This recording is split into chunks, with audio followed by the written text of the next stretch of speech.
안녕하십니까. 2020년 3월 23일 최병목 이펙트 시작하겠습니다. 미래통합당의 위성정당이라고 흔히 얘기하죠. 미래한국당이 한선교 전 대표가 마련해 놓은, 그때 공병호 공천관리위원장이죠. 그렇게 같이 마련해 놓은 비례대표 명단을 대폭 수정해서 다시 통과시켰습니다. 그래서 그 내용 두 비례대표 명단을 비교해보고 제 말씀을 드리겠습니다. 왜 그러냐면 이거는 제가 이론적으로 말씀드리는 것이 아니고 아주 현실적으로 정치적으로 말씀을 드리는 거다 하는 걸 전제로 얘기를 하겠습니다. 왜 그러냐면 이론적으로야 가장 훌륭한 사람을 그 비례대표 명단에 포함시키면 좋겠죠. 그러나 현실 정치에선 그거보단 미래통합당이 23일 앞으로 다가온 총선거에 얼마나 도움이 되느냐, 그리고 유권자들이 얼마나 그걸 제대로 평가할 수 있겠느냐 하는 그런 부분에 초점을 맞춰서 비례대표 명단을 구성을 해야 됩니다. 그게 아주 현실입니다. 그렇지 않고 이론적으로 이 사람 정말 훌륭하다, 그래서 그 사람을 공천한다? 그거는 아닙니다. 아무리 훌륭한 사람을 공천한다 할지라도 유권자들이 제대로 평가하지 않으면 그것은 의미가 없다. 그런 말씀을 드립니다. 그건 왜냐하면 제가 그래서 현실 정치는 이론이 아니다, 이렇게 말씀을 드리고, 공자나 맹자가 부활해서 가장 훌륭한 사람을 뽑는다, 이거는 현실 정치하고는 거리가 멉니다. 그래서 우선 첫 번째로 총선에 도움이 돼야 된다. 그건 얘기할 것도 없죠.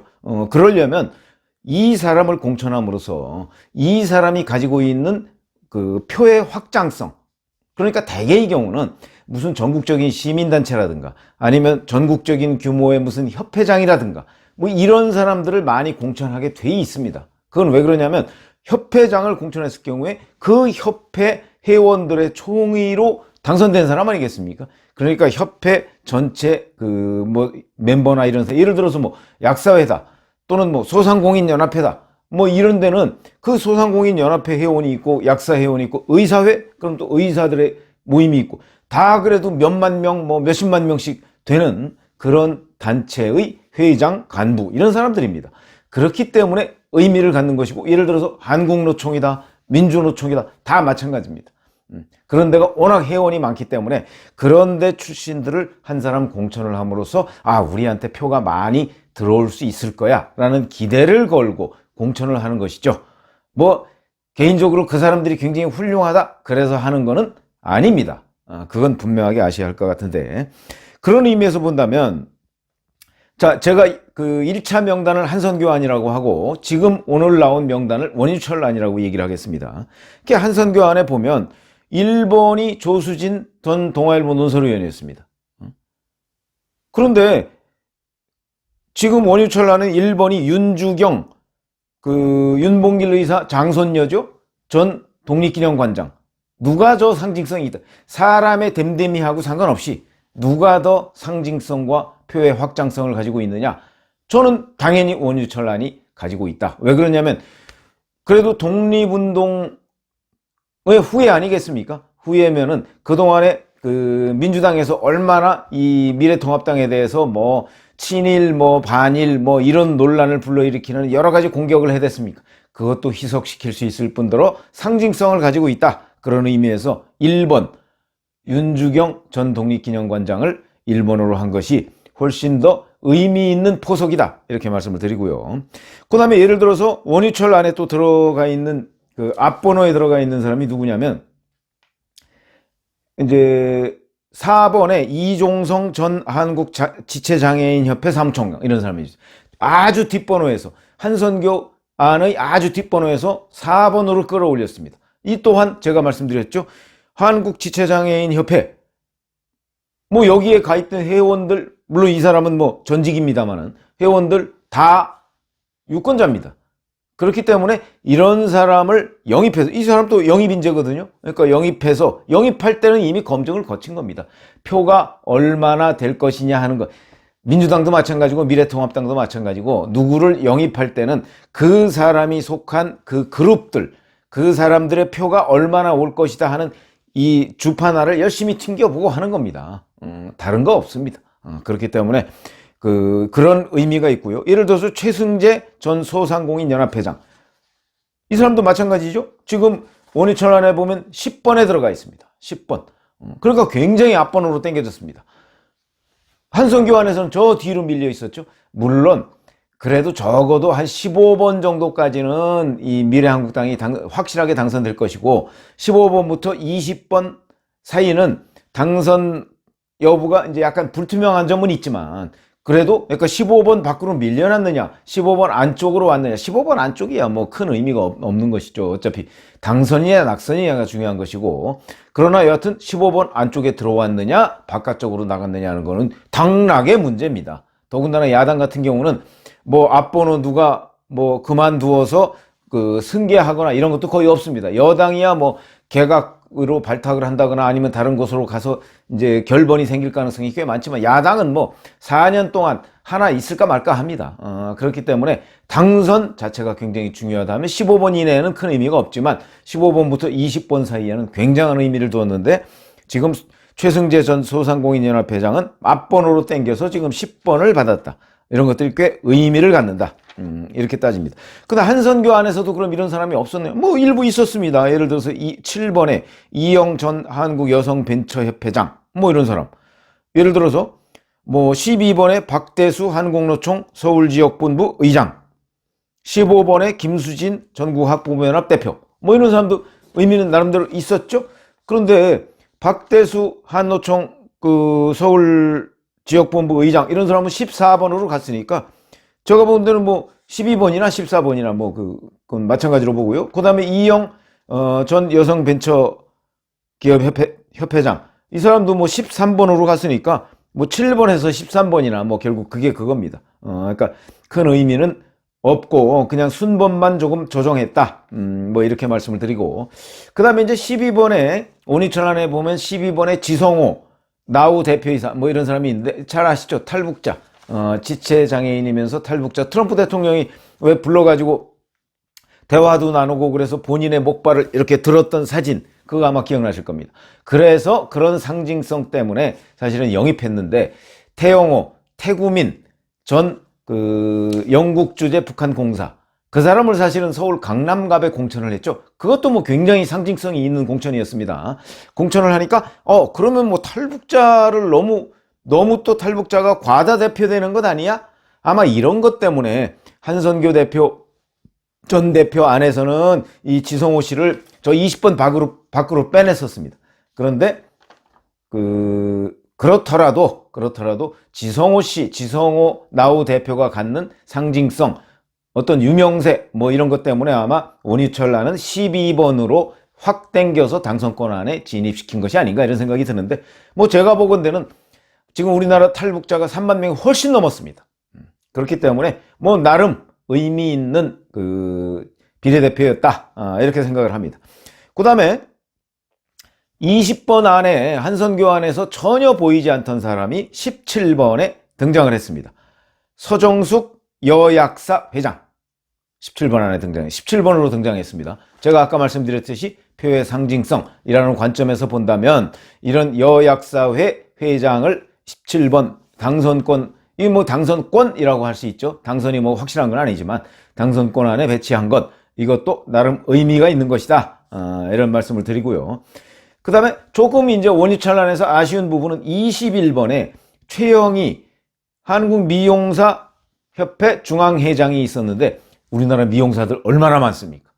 물론 저는 뭐 최영희 씨라는 사람이 얼마나 그 안에서 뭐 신망을 가지고 있는지 모르겠으나 여하튼 한국미용사협회 미용사들이 얼마나 많습니까? 그래서 그런 상징성이나 확장성 같은 걸 고려했으면 20번 안으로 21번이긴 하지만 그래도 21번도 뭐 만약에 미래통합당이 정당 득표율을 많이 가지고 간다면 21번도 당선권이라고 할 수는 있는데 어찌됐든 간에 조금 더 당선권에 근접한 지역으로 배치했으면 어땠을까 하는 그런 약간 아쉬움 같은 건 남는 그런 안입니다.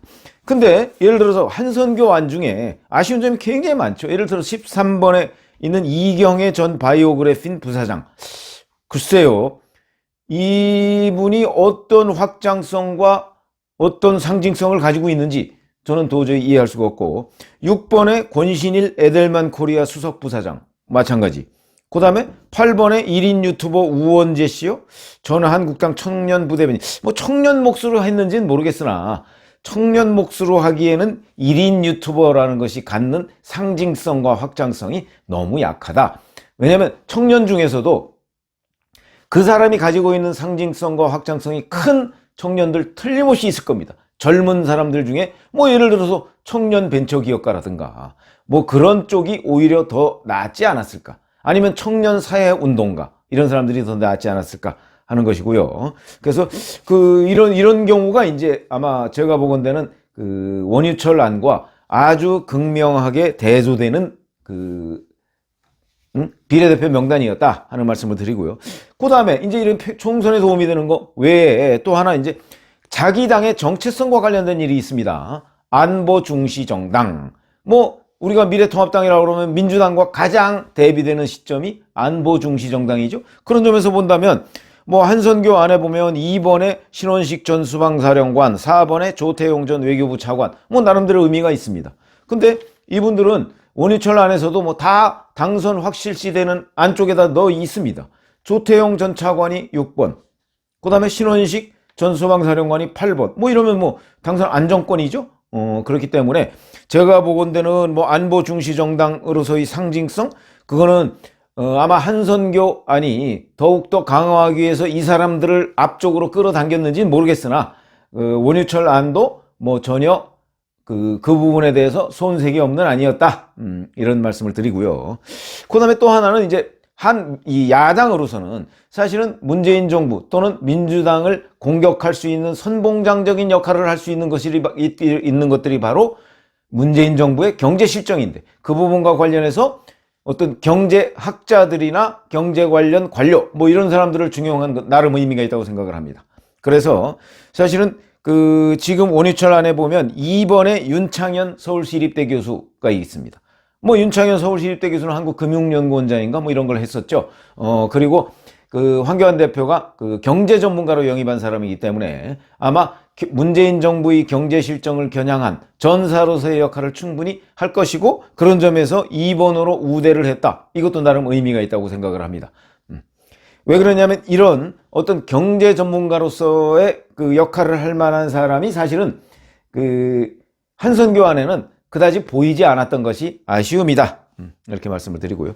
또 하나 이제 결정적인 점들이 되게 자 그러면 미래통합당 이게 어차피 미래통합당과 미래한국당은 뭐 우당 관계니까 미래통합당에 어떤 기여를 했느냐 하는 부분도 굉장히 중요한. 그러니까 대개는 이제 뭐 소외 지역의 사람을 한 사람 정도 발탁한다든가 뭐 이런 것들의 의미가 있겠죠. 그것이 바로 정운천 현역 의원.